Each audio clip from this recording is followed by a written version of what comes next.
नमस्कार मंडळी, पुन्हा एकदा आपल्या सगळ्यांचे आठवणमध्ये स्वागत आहे. मंडळी, तुम्हाला कल्पनाच आहे की आपण दरवेळेला एक नवीन लोकांना पुढे घेऊन येत असतो आणि या सेटअपवरनं तुमच्या लक्षातच आलं असेल की हे डॉक्टर आहेत. इथे म्हणजे नावही दिसेल, त्याचबरोबर डॉक्टरांचं इथे एक चिन्हही दिसेल. तर सगळ्यात महत्त्वाचं आज आपण डॉक्टरांकडे का आलो आहोत, तर तुम्हाला तुमच्या आरोग्याविषयी प्रेम असेल किंवा काळजी असेल किंवा काही आरोग्याविषयी जाणून घ्यायचं असेल तर आजचा एपिसोड मिस करू नका. मंडळी, हे आहे डॉक्टर दीपक पाठक आणि मला असं वाटतं की चेहरा ओळखीचा असेल तुमच्यातल्या बऱ्याच जणांचा, कारण ते धायरीमध्ये गेले 12 वर्ष प्रॅक्टिस करत आहेत आणि प्रॅक्टिस करतायत नुसतं असं म्हणून चालणार नाही, खूप प्रेमानं आणि आपुलकीनं करतात आणि ह्यांचा गुणही लगेच येतो.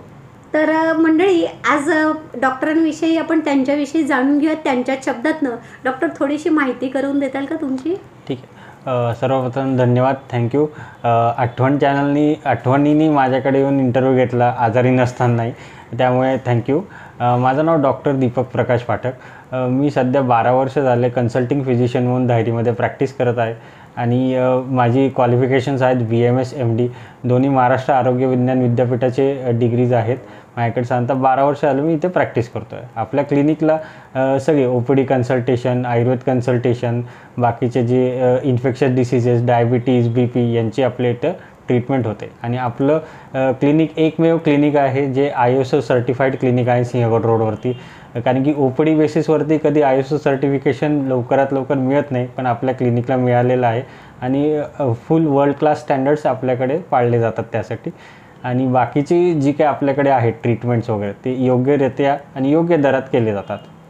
अगदी जसं डॉक्टरांनी सांगितलं की योग्य दरात आणि योग्यरित्या केले जातात, त्याचं प्रत्यक्ष उदाहरण मी तुमच्यासमोर बसलेलीच आहे. कारण आम्हीही खूप सारे अनुभव सरांकडनं घेतलेले आहेत आणि डॉक्टरांकडे जेव्हा आलो तर अगदी त्यांनी हसतमुखानं सांगितलं, हो काही नाही झालेलं, काही काळजी करू नका. म्हणजे सहजरित्या आजाराला कसं सामोरे जावं आणि ते कसं संपवावं हे डॉक्टरांकडनं फार चांगल्या पद्धतीने समजता येतं. डॉक्टर, तुम्ही म्हटलात की इथे डायबिटीज आणि BP वरती तुम्ही म्हणजे काय म्हणतो आपण इलाज करता. तर थोडंसं आम्हाला माहिती द्याल का? कारण कसं आहे की आज डायबिटीज आणि BP घरोघरात झालाय, म्हणजे प्रत्येक घरात जाऊन पोहोचलाय. तर मग आता काय होतं की डायबिटीज होतोच कशामुळे, BP होतोच कशामुळे, तर थोडं ते सांगाल का आम्हाला? डायबिटीज आणि BP या दोघांबद्दल संयुक्तरित्या बोलायचं झालं तर हे दोन्ही लाईफस्टाईल डिसऑर्डर म्हणजे काय की आपल्या जीवनशैलीमध्ये जी अयोग्य पद्धती आपण पाळतो त्याच्यामुळे होणारे आजार असतात. आता थोडक्यात सांगतो, एखादा आजार व्हायचा असेल तर त्याच्या आधी एक इन्क्युबेशन पिरियड म्हणतो. बाबा मी आज आईस्क्रीम खाल्लं तर मला 3-4 दिवसानंतर सर्दी होईल, तर हा तो 3-4 दिवसाचा जो कालावधी असतो तो त्याचा इन्क्युबेशन पिरियड असतो. आणि तसंच अंदाजे डायबिटीज किंवा BP ह्यांना पण इन्क्युबेशन पिरियड आपण म्हणतो. हे असं कुठं लिखित नाही आहे, पण एक इन्क्युबेशन पिरियड असतो. 3 ते 4 वर्ष तुम्हाला तुमची बॉडी काही ना काही साईन सिम्पटम्स देते की त्यामुळे तुम्हाला हे आजार होऊ शकतात आणि मग तुम्ही त्याच्यावरती उपाययोजना केलं तर तुम्हाला लवकरात लवकर बरं वाटू शकतं. आता डायबिटीजमध्ये एक प्री डायबिटीज स्टेज असते, त्याच्यामध्ये आपले शुगर लेवल्स वाढत असतात किंवा ॲट पार असतात, म्हणजे जी आपले बेसिक लेवल्स आहेत फास्टिंग BPचे त्याच्यापेक्षा थोडे जास्त असतात, पण आपल्या शरीरावरती जास्त परिणाम दिसत नाहीत, पण रक्तामध्ये दिसायला लागतात. मग थोडेफार जसं म्हणतो की आधीच म्हणतो आपण की काही लक्षणं दिसत आहेत, पण मग आपण इथनं पुढे काळजी घेतली पाहिजे. आता डायबिटीज हा एक बैठा लोकांमध्ये होणारा आजार आहे, म्हणजे बसून त्यांचे शुगर लेवल्स वाढत असतात. जेवण झाल्यानंतर कुठलाही व्यायाम नाही किंवा नॉर्मली पण कुठल्याही प्रकारचं एक्सरसाइज नाही किंवा स्ट्रेस आणि किंवा जाडी किंवा जसं म्हणतो आपण काही लोकांचं वजन जास्त असतं किंवा काही लोकांना जसं म्हणतो की आपण हेरिडेटरी आहे, या सगळ्या फॅक्टर्समधनं काही डायबिटीज होत असतो. पण इतर गोष्टींमधनं पण होतो, जसं आपण जे बाहेरनं आपण जे एव्हरी सॅटर्डे संडे हॉटेलिंग चालतं, बाहेरचे फूड्स काढतो, मैद्याचे पदार्थ आहेत, पाम ऑइल आहे, याच्यामधनं जे काही आपल्या शरीरावर परिणाम होतात आणि शुगर जास्त प्रमाणात तयार होते. हे आपलं शरीर एक साधारणतः एक लिमिटपर्यंत ते सहन करतं, नंतर ते सायन्स द्यायला लागतं. ही प्री डायबिटीजची जी स्टेज आहे ती 3 वर्षाची असते अंदाजे. आफ्टर 3 इयर्स तुम्हाला मग डायबिटीजमध्ये तुम्ही लँड होता. मग डायबिटीजमध्ये लँड झाल्यावर तर गोळ्या आणि ट्रीटमेंट्स घेण्याशिवाय काही तेवढा पर्याय नसतो, पण तोही रिव्हर्स करता येतो, पण योग्य आहार विहार पाळल्यानंतर करता येतो. असंच सगळ्याच आजारांबद्दल आपल्याकडे ट्रीटमेंट केली जाते तशी. डॉक्टर, आता तुम्ही बोलताना सहजरित्या म्हणालात की 3 वर्ष म्हणजे तुम्हाला एक कालावधी मिळतो ठीक आहे. तर त्याच्यानंतर त्याचे सिम्पटम्स वगैरे दिसायला लागतात. तर ऍक्च्युली ह्या 3 वर्षाच्या कालावधीत त्यांना काही होत असतं का त्या व्यक्तीला? त्यांना ऍक्च्युअल मध्ये काही होत नसतं, शारीरिक लक्षणं काही दिसत नाहीत. जेव्हा आपण प्रिव्हेंटिव्ह हेल्थ चेकअप्स करतो किंवा माझ्याकडे क्लिनिकमध्ये एखादे पेशंट आले, मला म्हणले की रॅन्डम ब्लड चेक करायचं आहे, आपल्याकडे ग्लुकोमीटर असतो किंवा सगळ्यांकडे घरी असतो, आपण चेक करतो. जेव्हा ते ग्लुकोमीटरमध्ये शुगरचे लेवल्स असतात, युजली 150 ते 200च्या आत पाहिजे आपल्याला, पण 200च्या वर गेली तर असं आम्ही सांगतो की 200च्या वर जाते म्हणजे प्री डायबेटिक स्टेज आहे. आणि पेशंटला स्वतःला त्रास काही होत नसतो म्हणून पेशंट आम्हाला इग्नोर करतात की नाही हे प्री डायबिटीज म्हणतात, पण असं काही नसतं वगैरे.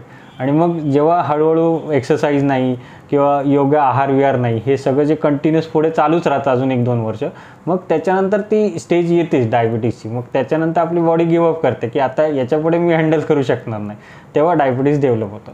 आणि प्री डायबिटीजमध्ये लक्षणं अशी शारीरिक काही नसतात, पण रक्तामध्ये लक्षणं जाणवतात. तुमचे ब्लड शुगर्स लेवल्स वाढलेले असतात किंवा तुम्हाला छोट्या छोट्या गोष्टींमध्ये जाणवत असतं, पण ते डायबिटीजच्या लक्षणांमध्ये नाही आहे म्हणून तुम्ही सोडून देता. जसं की तुमचं कामामध्ये कॉन्सन्ट्रेशन होत नाही किंवा जसं तुम्ही इतर व्यायाम करत असता किंवा चालत असता नॉर्मली तेव्हा हातपाय दुखल्यासारखं, किंवा at the end of the day संध्याकाळी 5 नंतर तुम्हाला इतका विकनेस येतो की तुम्ही मग म्हणता की आता काही करू शकत नाही. ही जी काही थोडीफार लिथार्जी आम्ही त्याला शब्द वापरतो, ही जी काही थोडीफार लक्षणं आहेत ही खूप 2-2, 3-3 वर्ष जाणवल्यानंतर मग डायबिटीजची लक्षणं जाणवतात. अच्छा, म्हणजे एखाद्याला जर 4-5 नंतर अशक्तपणा येत असेल तर ते सुद्धा एक लक्षण असू शकतं. किंवा थोडंसं चाललं तरी पाय वगैरे दुखतात किंवा बॉडी पेन गोळे येतात असं होतं. अच्छा, पायात गोळे येतात, म्हणजे ही लक्षणं आहेत, म्हणजे ते आपण अगदी सहजरित्या दुर्लक्ष करतो त्याच्याकडे. ही छोटी छोटी लक्षणं आहेत, ही प्री डायबिटिक स्टेजला असतात आणि त्याच्यानंतर मग ते डायबिटीजमध्ये पुढे कन्वर्ट होत असतं. अच्छा, आणि सर बीपी विषयी कसं सांगाल तुम्ही? बीपीचे कसे लक्षण? बीपीचं एक सोपा आजार आहे बघा, म्हणजे जर तुम्ही तुमची हालचाल चलनवलन नाही केलं तर तुमच्या रक्तवाहिन्या ताठरतात, म्हणजे आतली जी ब्लड वेसलची वॉल असते ती टाईट व्हायला लागते आणि ते ब्लड प्रेशर वाढत असतं. आता याच्यामध्ये पण 2 आहेत. एक म्हणजे ब्लड प्रेशर जे आम्ही मापतो ते म्हणजे बाहेरचं ब्लड प्रेशर, दुसरं म्हणजे blood pressure of the heart. ह्या दोन्ही गोष्टी वेगवेगळ्या असतात. जेव्हा बाहेरचं ब्लड प्रेशर वाढले आणि आतलं ब्लड प्रेशर वाढू द्यायचं नसेल तर आपल्याला एक्सरसाइज करायचं असतं. आता एक्सरसाइज म्हणजे काय, जेव्हा तुम्ही सकाळी उठून उपाशीपोटी किंवा माइल्ड पाणी पिऊन जरी सकाळी वॉकिंग करता तेव्हा शरीरातनं एक प्लाझ्मिनोजेन नावाचा पदार्थ सुटतो. तो पदार्थ सुटल्यानंतर तुमची रक्तवाहिन्या आणि त्यांची डेव्हलपमेंट वगैरे सगळं व्यवस्थित होते आणि मग तुम्हाला जे म्हणतो आपण ब्लड प्रेशर वाढण्याची जी चान्सेस असतात, हायपर टेन्शनवालं जे आहे ते कमी होतात. आणि एनिवेज जे काही आपले ब्लड प्रेशर जे आहे म्हणजे रक्तवाहिन्या ताठर झाल्यामुळे होतात, हे वयानुसार वाढतच असतं. वय वाढतं तसे ही ताठरपणा वाढत असते. ही कमी ठेवण्यासाठी आपल्याला त्याला व्यायाम करायला लागतो, ते म्हणजे वॉकिंग. वॉकिंग हा एकच व्यायाम आहे जो ब्लड प्रेशर मेंटेन ठेवू शकतो आणि हार्टचे डिसीजेस पण मेंटेन ठेवू शकतो. डॉक्टर, तुम्ही आता डायबिटीज आणि बीपी विषयी खूपच सुंदर माहिती दिली, पण हे दोन्ही आजार जेव्हा होतात एखाद्या व्यक्तीला तर पुढे सिम्पटम्स त्यांचे कसे असतात? की आता असं पकडूयात की तुम्ही इन्क्युबेशन पिरियड संपलेला आहे आणि इन्क्युबेशन, बरं बीपीचं इन्क्युबेशन पिरियडमध्ये काय घडतं, त्याच्यात काही लक्षण? इन्क्युबेशन पिरियडमध्ये त्यात लक्षणं असतात. काही वेळेस साध्या साध्या गोष्टीवरनं आपल्याला त्रास होतो, डोकं दुखायला लागतं, मग आपण डोकं दुखतं म्हणून एखादी गोळी खातो, डोकं दुखायचं थांबून जातं. पण ॲक्च्युली त्याच्यामध्ये तुमचा बीपी वाढला आहे की नाही तेही बघायला लागतं. नॉर्मल हेडेकमध्ये सुद्धा जर 150+ तुमचा बीपी असेल तर ते हायपर टेन्शनमध्येच जातं.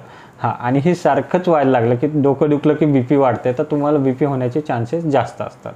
आणि यावेळेस आपण काळजी घ्यायला सांगतो की योग्य आहार विहार, म्हणजे मिठाचे पदार्थ कमी खाणे किंवा बाहेरचे पदार्थ कमी. मिठाचे पदार्थ रोजमध्ये खाण्यात येणार जे आहेत ते म्हणजे वडापाव, समोसा, मिसळ, फरसाण, पापड, लोणचं हे रोजच्या रोज येतात खाण्यामध्ये. आणि या गोष्टी जेव्हा आपण टाळतो तेव्हा आपल्याला बीपी आणि याच्या आजारांमध्ये उपयुक्त पडतं. अरे बापरे, म्हणजे डॉक्टर तुम्ही तर आता म्हणजे खरोखर ही गोष्ट आपण सगळे वारंवार ऐकतो की मैद्याचे पदार्थ खाऊ नका, बाहेरचं खाऊ नका, आणि ॲक्च्युली हेच सगळे कारणीभूत आहेत आपल्या या सगळ्या आजारांसाठी. त्याहून महत्त्वाचं की शारीरिक श्रम आपण बिलकुलच करत नाही आणि ते न केल्यामुळेच आपल्या शरीरातल्या सगळ्या वाहिन्या डॉक्टरांनी सांगितल्याप्रमाणे ताठरतात आणि बीपी पुढे येतो. डॉक्टर, जेव्हा हे सगळं अस्तित्वात येतं म्हणजे जसं बीपी झाला, डायबिटीज झाला, त्याच्यानंतरची एक्झॅक्ट लक्षणं काय असतात? आता डायबिटीजमध्ये पॉलिडिप्सिया, पॉलियुरिया आणि पॉलिफेजिया हे 3 महत्त्वाची लक्षणं आहेत. पॉलिडिप्सिया म्हणजे काय, की तुम्हाला सारखं असं वाटतं की तहान लागली आहे, म्हणजे खूप पाणी पिल्यानंतर सुद्धा तहान लागली आहे सारखं. पॉलियुरिया म्हणजे काय, की युरिनेशनचं प्रमाण इतकं वाढतं की तुम्ही रात्रीसुद्धा झोपल्यानंतर 1-1 तासांनी जाऊन युरिनेशन करता. आणि पॉलिफेजिया म्हणजे तुम्हाला खूप पंचपक्वान्नाचं जेवण दिलं आहे, तुम्ही ते जेवण केलं आणि त्याच्यानंतरसुद्धा तुमचं पोट भरत नाही आहे. ही मेन त्याची लक्षणं आहे. आणि बी पीमध्ये मेन लक्षण काय, की हेडेक होत असतं, सिव्हिअर हेडेक असतं, असं वाटतं की कोणीतरी आपल्या डोक्यामध्ये हातोडा मारला आहे, अशी लक्षणं होतात. ही 2 वेगवेगळ्या आजारांची वेगवेगळी लक्षणं आहेत तशी. अच्छा, म्हणजे डोकं दुखत असेल, भूक भागत नसेल, तहान लागत असेल, युरिनला सारखं जावं लागत असेल, तर ही सगळी लक्षणं डायबिटीज आणि बीपीची आहे. मंडळी लक्षात ठेवा, तुमच्यापैकी सुद्धा काही असं असेल तर नक्कीच तुम्ही डॉक्टरांना कन्सल्ट करू शकता. नंबर खाली डिस्क्रिप्शनमध्ये आम्ही देणारच आहोत. डॉक्टर, आता हे सगळं आपण करत असताना म्हणजे हे लाईफस्टाईल डिसीज जसं तुम्ही म्हटलं, तर हे झालं डायबिटीज आणि बी पी विषयी. तर बाकीचे सुद्धा जे आजार असतात तेही अशाच पद्धतीचे असतात का, की काही वेगळं असतं त्याच्यात? नाही, काही इन्फेक्शियस डिसीज म्हणतो आपण, जे म्हणजे ऋतूनुसार होणारे आजार आहेत. आता आपल्याला माहिती आहे हिवाळा, पावसाळा आणि उन्हाळा असे 3 ऋतू आहेत.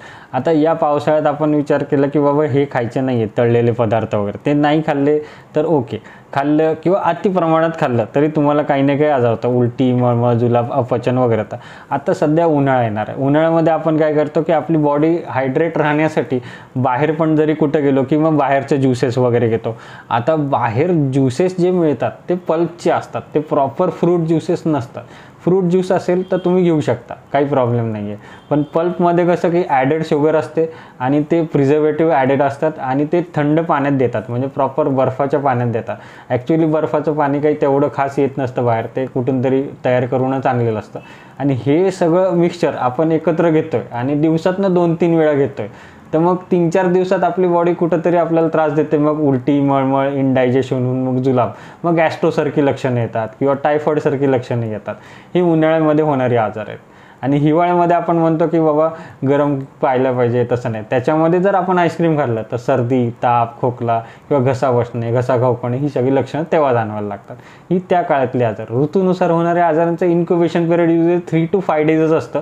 त्याच्यावर काळजी तेवढीच घ्यायची असते की ऋतू चेंज झाला की आपण ऋतूनुसार आपलं आचरण ठेवलं पाहिजे. म्हणजे जुन्या काळात जे घरचे मंडळी सांगायचे की अरे बाहेरनं आलास गरमीतनं तर थोडासा गुळाचा खडा खा, 5 मिनिटं झाडाखाली बस आणि मग माठातलं पाणी पी, ते सुद्धा सगळं शुद्ध होतं. पण आता आपण काय करतो, फ्रीज उघडतो, बाहेरनं आलं की आणि पाणी पितो की त्याचा 3-4 दिवसांना परिणाम समोर येतो.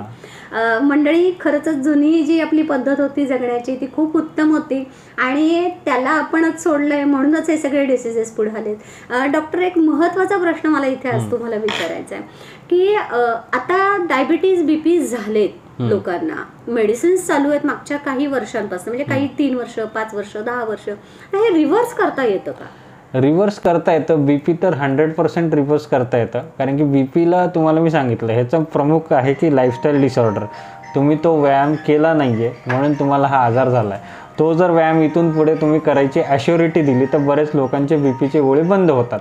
समजा आत्ता तुमचा आज 150 बी पी आहे, तुम्हाला 1 किंवा 2 गोळ्या काहीतरी चालू आहेत आणि तुम्ही एकदम सकाळी उठून व्यवस्थित चालायला चालवत केलं आणि असं नाही की मी 1 महिना चाललो की मग माझी गोळी बंद होईल, असं नाही आहे. जरी तुम्ही 6 महिने चाललात, गोळी बंद करायचा सुद्धा पॅटर्न असतो, टेपर ऑफ करायला लागते, म्हणजे कमी कमी करून, डोस कमी करून, मग त्याचे दिवस कमी करून मग ती बंद करावी लागते. आणि मग नंतर ती गोळी कायमची बंद केली, समजा 6 महिन्यांनी आपण ती गोळी बंद केली. आता गोळी बंद झाली म्हणजे चालणं बंद करायचं असं नाही आहे, ते चालणं कंटिन्यूस ठेवायला लागतं. लाईफस्टाईल डिसऑर्डर त्याचं नावच आहे की तुम्ही जर ती लाईफस्टाईल नाहीच केली तर तुम्हाला ते आजार कंटिन्यू राहणार आहेत.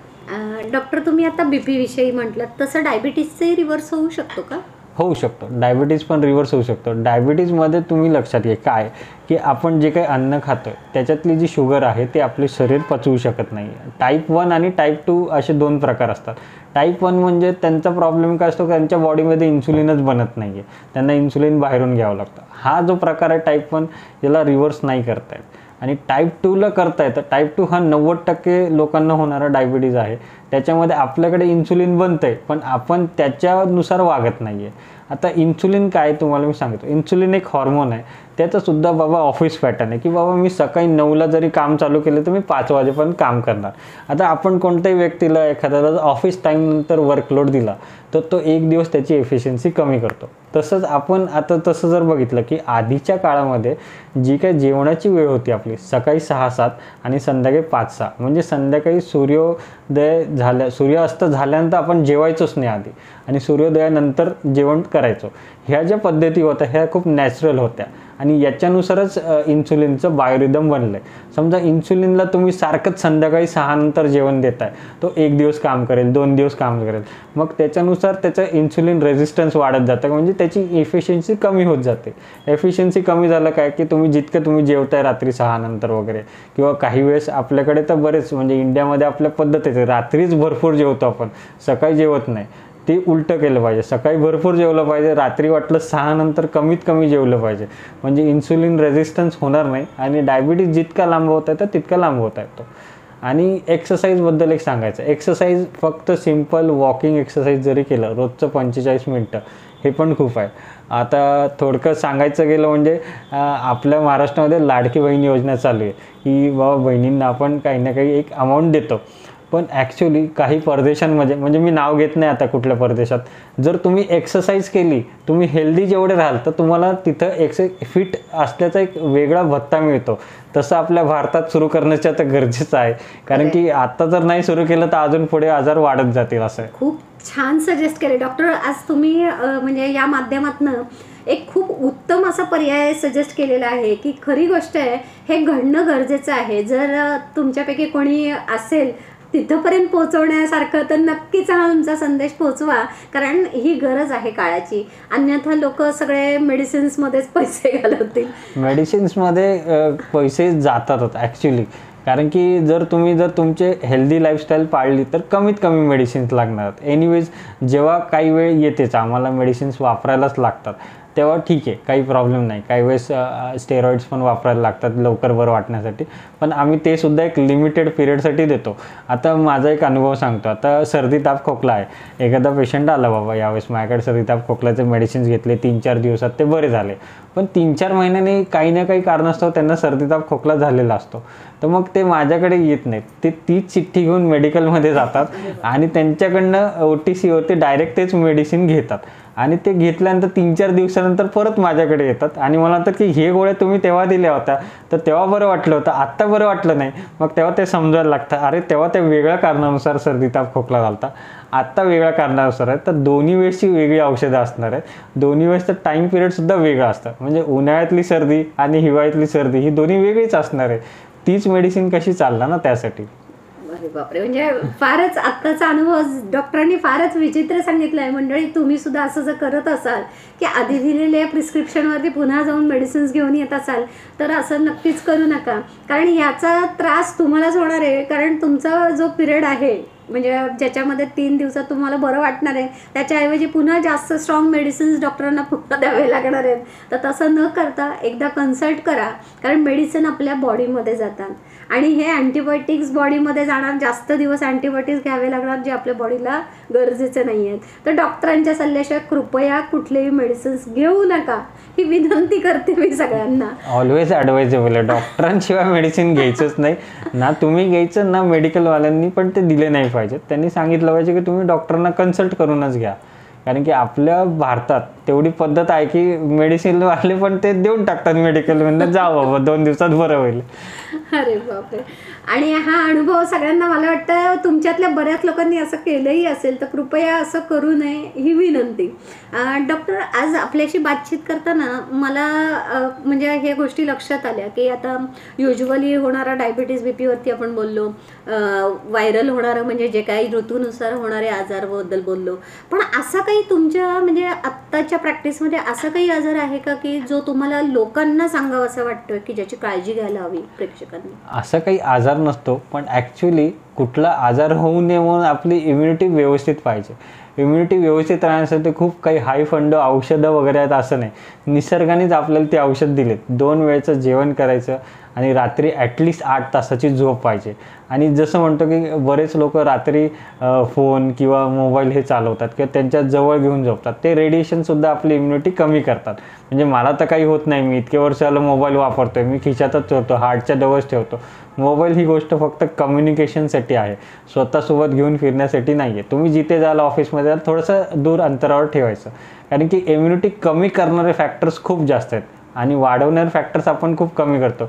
म्हणजे जसं की आपण 2 टाईम व्यवस्थित जेवत नाही, बाहेरचं जेवण असतं, किंवा 8 तास आपली झोपच होत नाही, किंवा आपण विकेंड्सला ट्रॅव्हल करतो, बाहेर खाल्लेलं असतं, त्यामुळे पण झोप होत नाही, रेस्ट होत नाही. युजली विकेंड्सला तुम्ही रेस्ट केलं पाहिजे.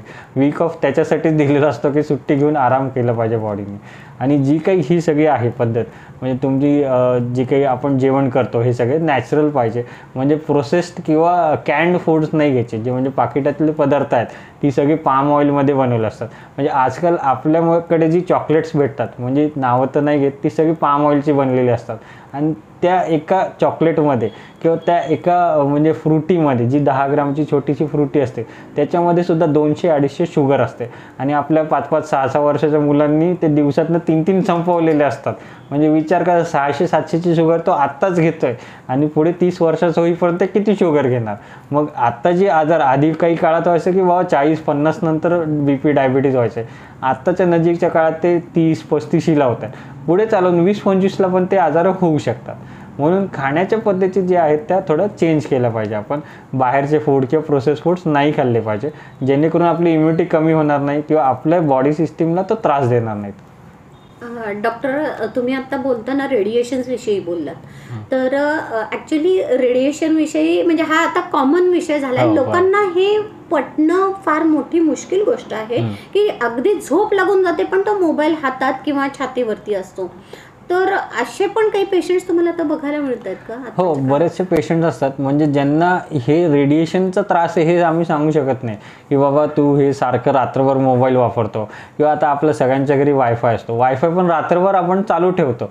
वायफाय रात्री चालू ठेवायची गरज नसते, सगळे झोपलेले असतात, सकाळी उठल्यावर चालू करा, काही प्रॉब्लेम नाही आहे. आणि त्याच्यामध्ये कसं असतं, ह्या रेडिएशन्सनी आपल्या शरीरात म्हणजे मानसिक ताण वाढतो किंवा आपली इरिटॅबिलिटी वाढते. म्हणजे समजा एखाद्याने विचारली एखादी गोष्ट आणि आपल्याकडे नसेल किंवा आपल्याला माहीत नसेल, तर आपण त्याला योग्य उत्तर देत नाही, चिडून उत्तर देतो किंवा आपण हायपर रिॲक्ट करायला लागतो. ह्या सगळ्या गोष्टी आपल्याला वाटतं की नॉर्मल आहे, पण ते नॉर्मल नसतात. ह्या रेडिएशनचे थोडे साईड इफेक्ट्स असतात.